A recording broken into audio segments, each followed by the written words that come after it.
Okay, let's unpack this. We are diving deep into Chapter 8 of the book, The Buddha's Lost Art of Gaam-Node Ru and the Three Natures by Alan R. Scott. Hmm. This chapter is titled The Person I Want to Become. And our mission today is really to pull out the core insights, see what the book tells us about why we get stuck and maybe how we move toward the life we actually want. Yeah, this chapter, it's incredibly powerful because it really confronts something I think many of us feel, that sense of being caught. Right. Caught in cycles we know aren't really serving us. It gets right to the heart of why we repeat the same frustrating habits, experience the same pain, even when logically we know better. Yeah. The book really challenges us to look maybe unflinchingly at these patterns, the ones that feel familiar, maybe even like safe in a weird way, but are ultimately destructive. Yeah, the book uses some really vivid examples and asks us to look closely, not just at what we do, like, mindlessly scrolling late into the night or binge watching until you feel kind of hollow, Hmm. or falling into those same old arguments with family, telling little lies to avoid discomfort, or just constantly trying to please people for validation. Right. But it doesn't just list them. It Yeah. really asks us to examine what these actions are doing to us. It frames them not just as, bad habits, but as these self-perpetuating cycles that actually pull us away from where our heart deep down wants to go. And what's fascinating here, and this links back to concepts earlier in the book, is the explanation for why these stuck patterns can feel so comfortable, so familiar. Yeah.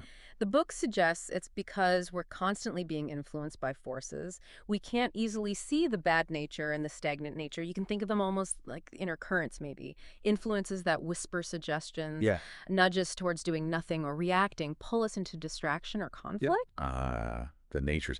Okay, so maybe just a quick recap for listeners. The book discusses these three fundamental forces shaping our inner world. Hmm. The bad nature, that's the reactive one, driven by craving and aversion, often leads to conflict, suffering. Then the stagnant nature that's inert, resists change, likes comfort, even if it's uncomfortable comfort. Exactly. That inertia. And then the good nature, which is clear, wise, seeks truth, leads towards liberation. Precisely.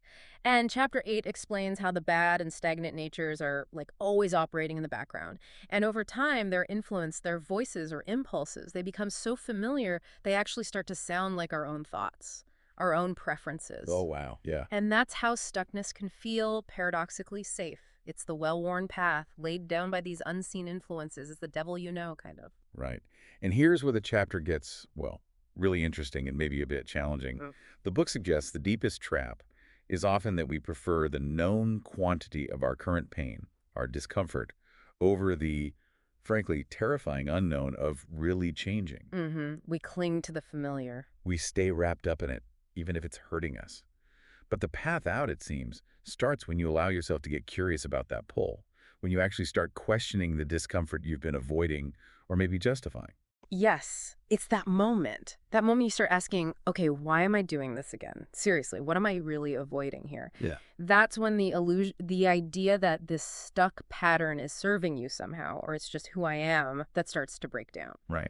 The book makes it clear that discomfort, that stuckness, it isn't your essential self. It's something you've been conditioned, maybe taught to tolerate, often by these unseen natures. And the book is so clear about the role of excuses in all this. Those destructive habits, they almost always come packaged with justifications, don't they? Always. Just one more drink, just one more Yeah. episode. Oh, I deserve this little treat. It's not really that bad. Everyone does this. Exactly. And the action itself and that internal chatter that justifies it, they just feed each other, Yeah. constantly reinforcing the loop. Makes it incredibly strong. Hard to break free. Yeah, you stay caught telling yourself it's fine, really, while, as the book kind of puts it, life becomes less about truly living and more about just coping. Which leads to this really crucial question. One, the book poses directly to you, the reader, and maybe it's a question we can all ask ourselves right now. Yeah. If you pause, just take a breath and ask yourself honestly, these choices I'm making day to day, these habits, these reactions, are they moving me toward the life I truly want? Toward the person I aspire to be? Oh. Or have they just become the only kind of peace, the only kind of, let's say, comfort? I know. Oof. That's a tough one. But that kind of honest question, that's key, isn't it? The book says that's often where the good nature starts to become more apparent. Yeah, it doesn't force anything, doesn't yell at you. It simply shines a light, on the truth that was always there. It just quietly reveals the real cost of staying stuck. The deeper danger, the deception hidden beneath what felt so familiar, so maybe even comfortable. And the book makes a really, really important point here. No matter how deep a habit goes, how long you've been doing it, Hmm. you won't find the energy or the will to break away if you still, on some level, believe that pattern is giving you genuine pleasure or benefit. You have to see through it. You have to see its true nature. And this is where wisdom, guided by the good nature, comes in. It helps you see the clear line, the difference between what feels good right now, in the moment, that fleeting hit from the habit, Right, the quick fix. and what leads to lasting, genuine good in your life. Real well-being. And this leads us right to Gaam-Node Ru. Setting the condition to know. This is so central to the book's whole teaching, and Chapter 8 really shows how it works in practice when you're trying to become someone different, trying to break these cycles. Mm-hmm. Gaam-Node Ru isn't about, like, hyping yourself up or forcing things with willpower. Yeah. The book describes it more as creating the internal space for just one honest moment. Yes. One moment where you let yourself truly know what's happening, to see the truth the good nature is revealing. Exactly. And sometimes, that honesty doesn't show up as some burst of motivation. Sometimes it shows up as despair. Despair. Yeah, that feeling of, I can't keep doing this. This is killing me. But the book is really careful here. It clarifies that this kind of despair, this honest recognition of suffering, it isn't failure. Not at all. Okay. It's often the beginning of wisdom. It's the point where you stop denying what's real. You stop pretending it's fine. You truly accept the reality of the situation. And when you stop fighting that truth, stop denying it. Something inside just lets go. Ah. And that letting go, that surrender to reality, that's when courage starts to arrive. Okay. Courage born from honesty, not just gritting your teeth. That Yeah. makes a lot of sense. Exactly. And from that space of courage, the book says you start to notice something new. It's like getting a glimpse of the person you could become. Hmm. A version of you who isn't stuck in those old cycles, who lives with more peace, maybe more clarity, more dignity. And crucially, this vision doesn't feel like some impossible fantasy. It feels achievable. It feels possible. And that possibility, that's the fuel then for the next steps. That's the fuel. The book describes this natural progression, knowing the truth, often through that honest despair, enabled by Gaam-Node Ru, leads to understanding, really understanding the cost and the implications. Okay. That understanding sparks a vision of a different way. That vision awakens inspiration, that inner pull towards what's possible. Inspiration then leads to taking action, even small actions. All right. And consistent action over time leads to a better life. Knowing, understanding vision, inspiration, action, better life. It sounds like a simple list, right? Yeah, looks simple on paper. But the book emphasizes each step is its own profound journey. And the incredible part is the whole process can begin with just one step. Even a tiny adjustment in how you react, what you choose, as long as it aligns even slightly with that glimpse of who you truly want to become. Now, to make this really concrete, the book gives a very powerful and frankly difficult example. It talks about the way out of a domestic abuse situation. Yes, it's a very serious example, but it illustrates the process so clearly. It describes how that cycle often starts subtly, maybe emotional pressure, withdrawal of affection, guilt tripping. Mm-hmm. And the book links this directly back to the bad nature, showing how it operates by inflaming anger, resentment, fear, Mm-hmm. and crucially, how it justifies these emotions, how it whispers different deceptive messages to both people involved. Yes, creating chaos, confusion, often convincing everyone that this really twisted dynamic is somehow love. Right. And the book highlights, in those situations, the physical and emotional pain, it doesn't lie. That constant ache in your chest, feeling like your voice is silenced, the dread, maybe dread before going home. These are not normal. They're right. signs. Huge red flags saying something is deeply wrong. And according to the book, the absolutely essential first step out is knowing. It's just knowing. Truly, fundamentally knowing this isn't what healthy connection feels like. That real peace, real respect, they don't live here. It's that brave, honest admission, often just internally at first. This isn't love. This is fear. This is pain. And honestly, as the book puts it, it's self-hate from both sides fueling this. Wow.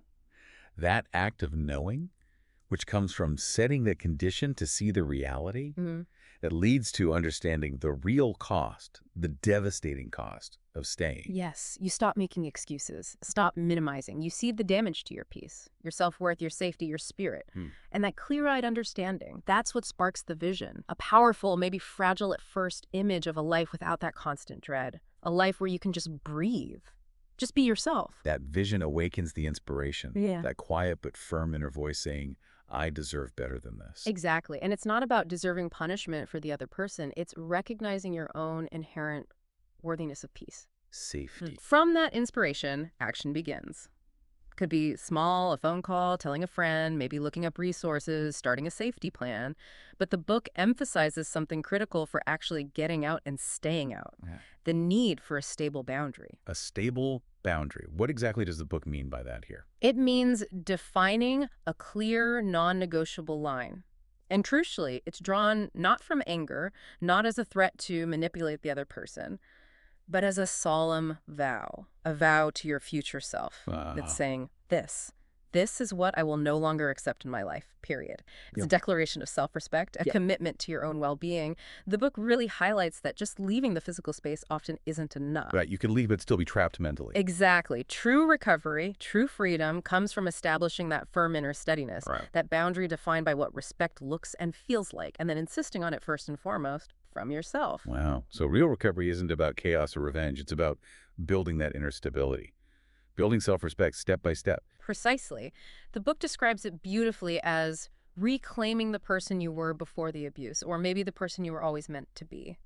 And it's not done with rage or vengeance, but with quiet resolve, powerful resolve. Yeah. You rebuild your life, truth by truth, choice by choice, creating a space where you don't have to shrink anymore, where you're safe to expand. And here's the profound point the book makes. Each of those steps, the knowing, understanding, action, setting the boundary, isn't just a means to get free. Each step is an act of freedom in itself. That's powerful. Each step is freedom. And critically, the book stresses this exact same process.